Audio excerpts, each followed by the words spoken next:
There's a really great quote by a man named Eddie Cantor where he says, "Slow down and enjoy life. It's not only the scenery you miss by going too fast, you also miss the sense of where you're going and why." In this episode, I want to talk about how to savor the slow life. So let's dive in. Welcome to the School of Self-Image, where personal development meets style. Here's your hostess, Master Life Coach, Tonya Leigh.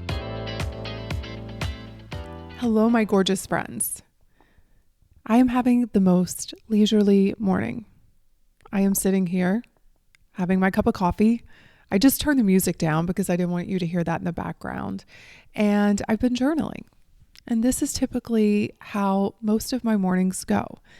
I like to ease into my day. And I've been doing this for the longest time. Even when I worked as a nurse, I would wake up early enough to just have some space, to just be, to not be in a rush, and to live a little bit slow.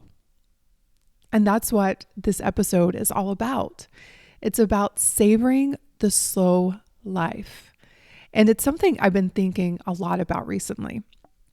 Years ago, before I started the School of Self-Image, when I was French Kiss Life, I talked about this a lot. I talked about our desire to want to slow down. And inevitably, whenever my friends go to Europe, they'll come back and they'll be like, "Oh my God, I feel so much better. Like, what is it?" And when we sit around and talk about it, what we all discover is that there's a sense of slowness that we often don't have in our everyday lives. And the question for me, ever since the beginning of my journey into personal development, has always been, how do we combine ambition with ease? In fact, I wrote an article years ago called How to Leisurely Hustle. And it was an article that actually went viral. The whole term people started to use because I feel like it's something that we all struggle with, especially those of you who listen to this podcast. I'm sure all of us have these big goals and these big dreams that we want to go after, we want to achieve, we want to realize.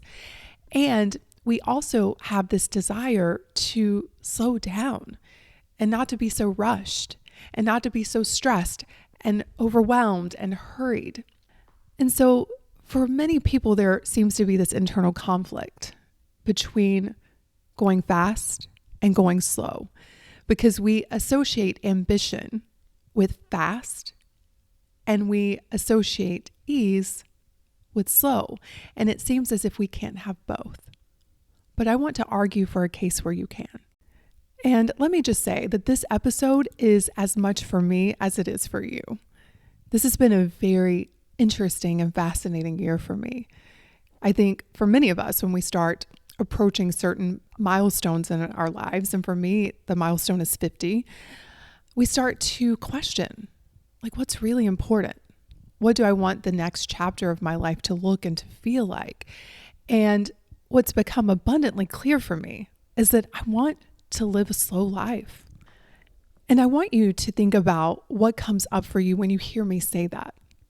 I was talking to a friend of mine recently, and we were talking about this very topic. And she was saying, when I hear you say that, I hear you saying you want to slow down from your business, from your goals, from that fast pace. And I told her, I'm like, I get why you think that, but my goals are still there and they're still big. I have extraordinary goals, but it's the energy in which I go after those goals and the energy in which I live my daily life. And what I have found to be true over and over again is that when I slow down my mind and I become present, there is a level of clarity, a level of intention, and a level of peace that I experience. And I go in and out of this, you all. I am coming off of a season where I feel like the energy has been really fast and I'm craving that season of slow. I'm craving to get back into that energy of not feeling like I'm going 100 miles per hour. And the irony in all of this, there have been seasons in my life where my calendar was pretty bleak. I didn't have a lot going on, and yet I felt so hurried. And then there have been seasons of my life where my life is full of things to do and obligations on the calendar, and yet it felt very slow. In fact, right now it's one of those seasons. I am in the middle of running the Money Garden. We are going to be going to New Orleans next week for a Soci South event. There's a lot happening in my business. And on top of that, I'm building a house. There are a lot of things going on, but in a weird kind of way, it feels like it's slowing down because I set this intention that I want to live more slowly. The analogy I like to use around this is skiing. I don't know if any of you all love skiing, but you'll get this if you do. But I love a good ski day. It's one of my favorite days. Skiing with friends, bright blue skies. I don't like to ski when it's super cold or snowing. I like that perfect ski day. You all know what I'm talking about if you ski. And on those days, I am going down that mountain pretty fast. And yet it feels like I am moving so slow. And it's a moment where time feels like it just stops. And that is how I want my life to be. It's that feeling of being in flow. It's that feeling of being so present that time becomes irrelevant. And it doesn't mean you are moving slow. It just feels as if you are, because of the state of your mind and the presence in which you are approaching that moment in time. Savoring a slow life is really about being here now, being in this moment. And I know this is so hard for us to wrap our minds around, especially if you follow me and you're in the membership, because we talk about our future selves a lot. I love setting big goals for my future. I love getting to know my future self. But what I know about her to be true is that she's very present. And so I need to practice being her now. And she is very much appreciative of the day she has right now. She is not focused on the past or worried about the future. She is in this moment looking around for what she wants to see, what she wants to celebrate, what she wants to appreciate, what she wants to place her attention on. And so how do we get into that energy? How do we get into that slow life energy? That soft, slow, sensual, sweet presence that's available to all of us. So I'm going to give you some tips on how I do it, because I haven't always been like this. And again, I sometimes slip out of it and I'm feeling that pressure and that rush. And I'm like, whoa. This is not how I want my life to feel. And using the tips that I'm about to give you is how I get back into that sweet spot of living slow. So the first thing that you must do, or none of the other things I'm about to share with you will work, and that is you must learn how to manage your mind. It really does come down to mindset, my friends. And that is the core pillar within the School of Self-Image, mindset. I have watched our members go from super stressed, super overwhelmed, hurried, rushed, busy, exhausted, to very calm, focused, and deliberate women. And it's because they've learned how to manage their brains. And if this is something that you know deep down is missing from your life, and you keep thinking, oh, I'll take time to do that when I get over there. What I can tell you is that you won't get over there until you master this. Because over there is something that's available here. Because there really is no over there. There is only ever here. My heart really does go out to people who don't have the tools to manage their minds. Because I remember my life when I didn't have these tools. And It was hard. I felt sad and depressed and overwhelmed most of the time. And now those are emotions that I rarely experience only because I have learned how to do this one thing. And I think about this day and age and how much is coming at us all of the time. If you don't know how to manage your mind, that should be your number one priority. It should be your number one focus because that is creating everything in your life. And that is why I love the work that we do within the School of Self-Image, because when you can master that, everything else becomes so much easier. And right now we are open for enrollment. You can go to schoolofselfimage.com/join. You can read all about the membership. But one of the main things that we do, the number one thing that we do, always comes back to this, your mindset. And what I can promise you, if you come into this membership and you do this work, you will not recognize yourself 1 year from now. You will create a whole new after that will blow your mind. And you will know it because of how you feel. You'll look around, hopefully, like many of our members, and say, wow, life has finally slowed down. It's because you slowed your brain down and you learned how to manage it effectively. But when it comes to mindset, there are two things that I did that forever changed my life and helped me to slow down. One thought that I stopped saying and one thought that I started practicing. The thought that I stopped saying was, I am so overwhelmed. I am, two most important words you will ever speak because you're claiming it as your identity and you will always work to prove your identity true. And so a lot of you all are walking around talking about how overwhelmed you are, and that just causes life to speed up. Think about it. When you're saying, I am overwhelmed, did things slow down? No, your perception is that things are moving so fast that you can't handle it. And then you don't make effective decisions. A lot of times when you tell yourself that you're overwhelmed, you procrastinate. And so you build more evidence to support this thought that you're overwhelmed. So I stopped telling myself that because I just realized that that thought was not leading to an effective result. And the thought that I have been practicing for years, and I practice this thought especially when I can feel that overwhelm wanting to seep in. And the thought is, there is no hurry.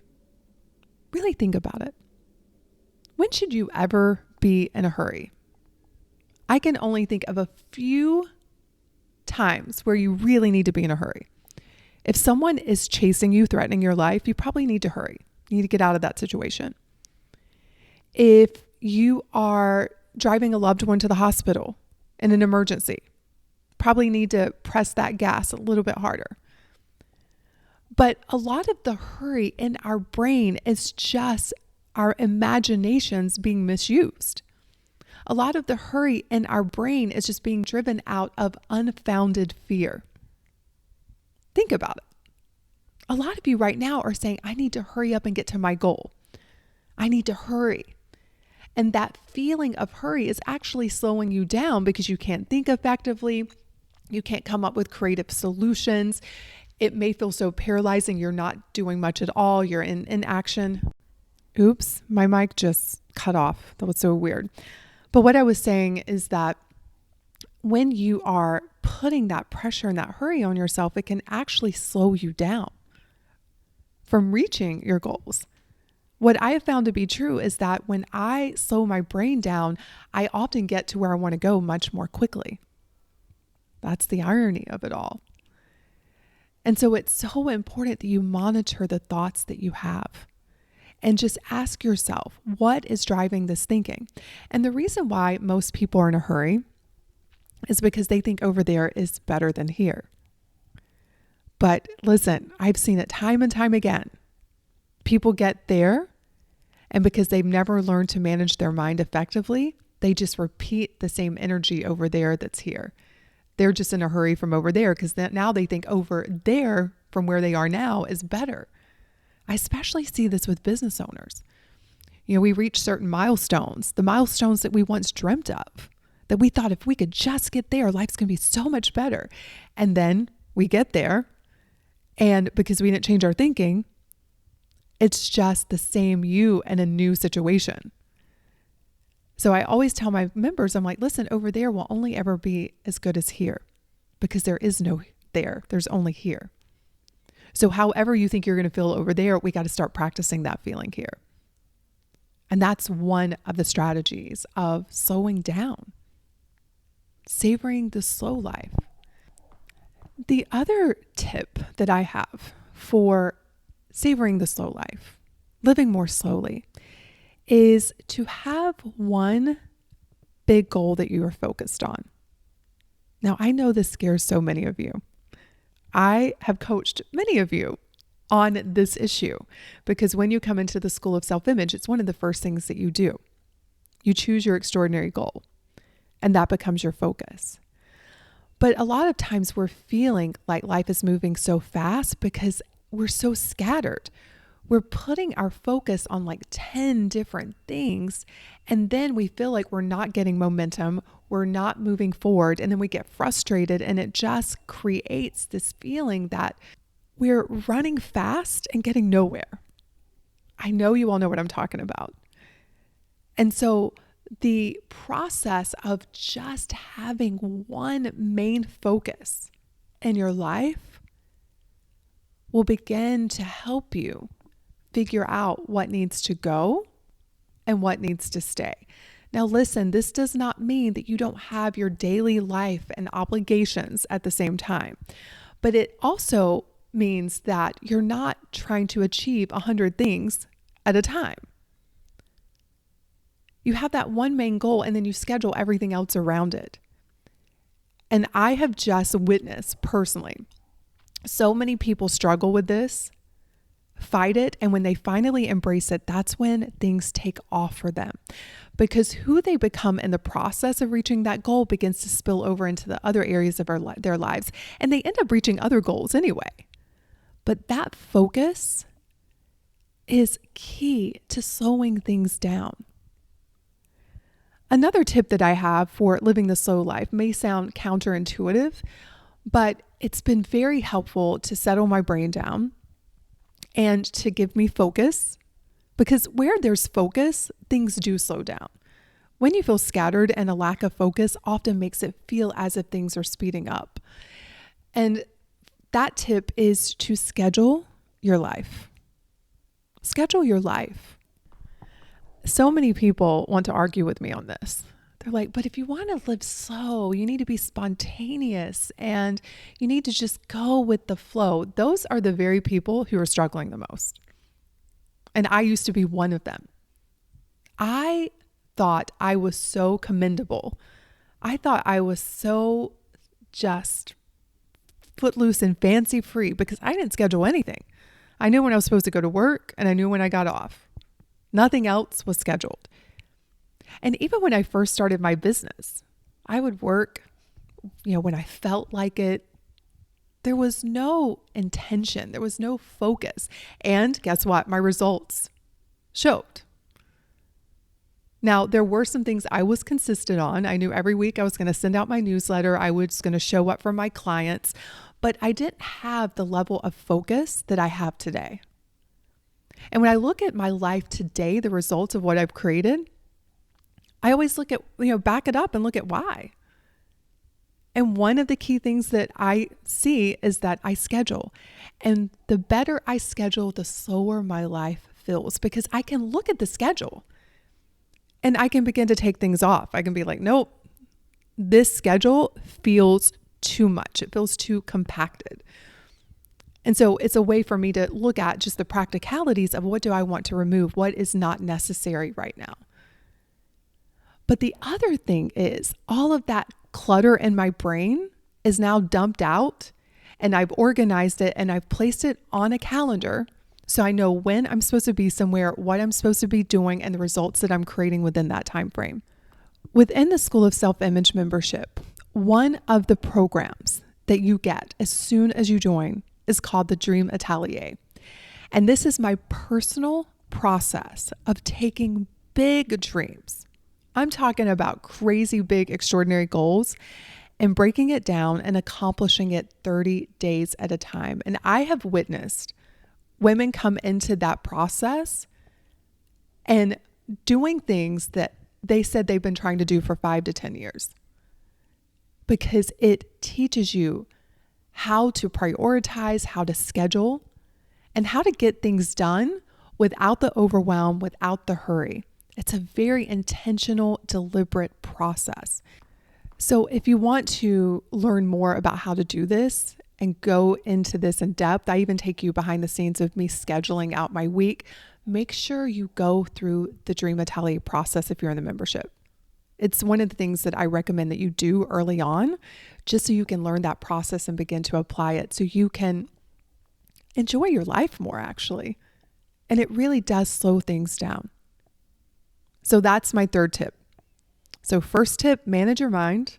Second tip, have one extraordinary goal that you're focused on. And third tip is to schedule.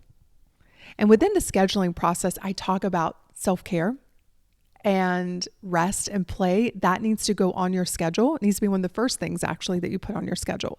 But it's so important in order to live a slow life. To savor the slow life, you must take care of you. If you are running yourself to empty and you're exhausted, there is a level of pressure and a level of hurriedness behind that. And so many of you right now are telling yourselves, when I get over there, I'll do this.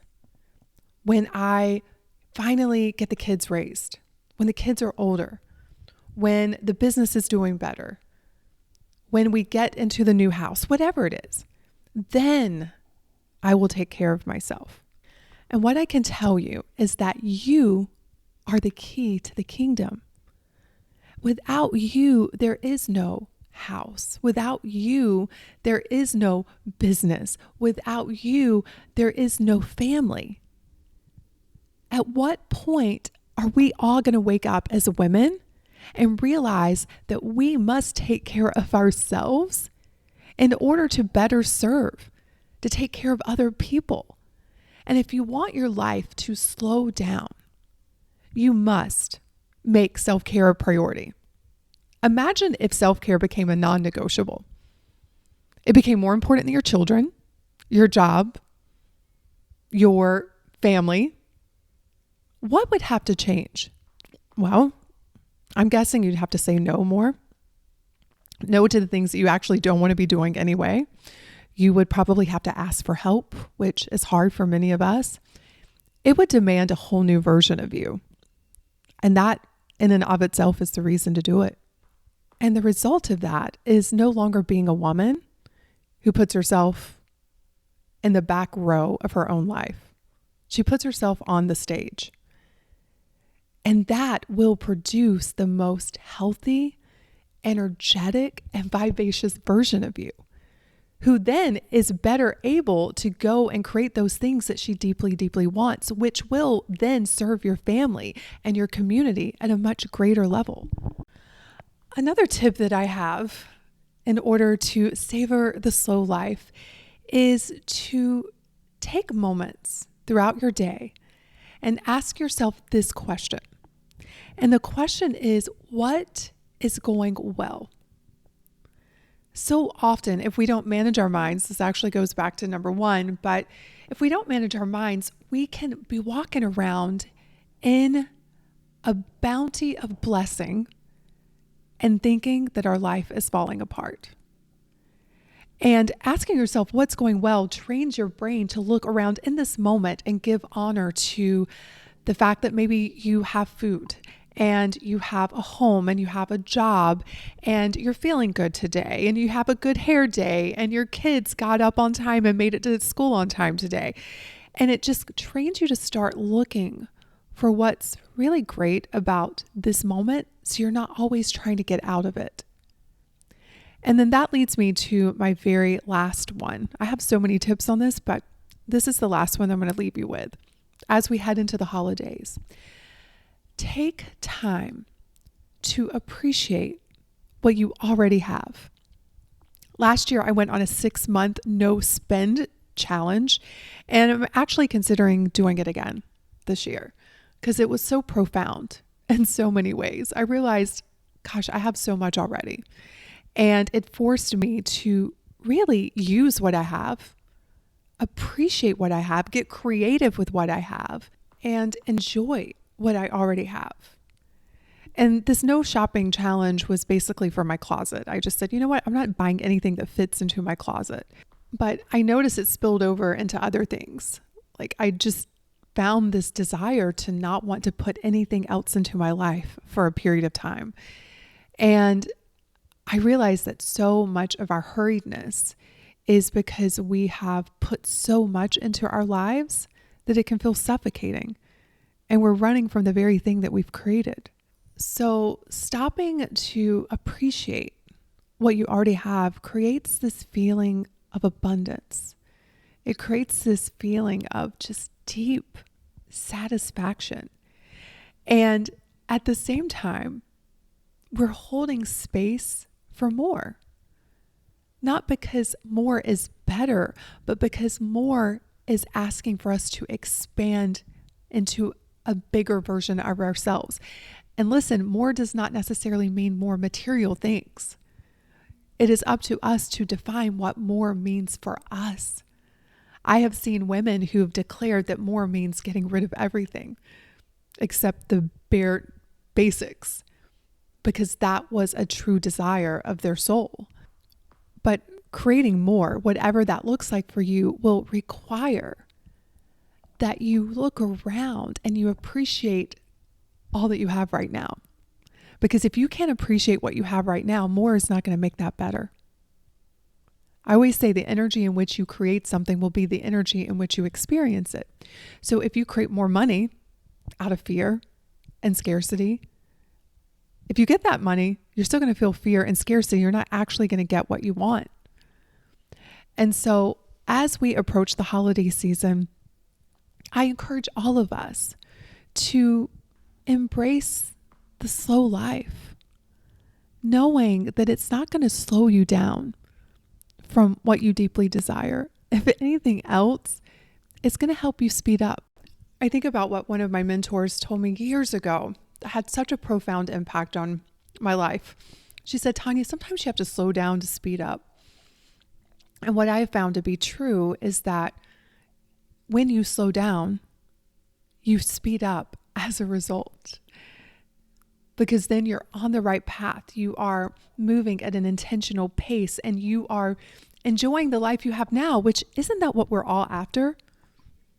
When I do this self-image work with women, what we all discover is that what we're after is a version of ourselves that's always available right now.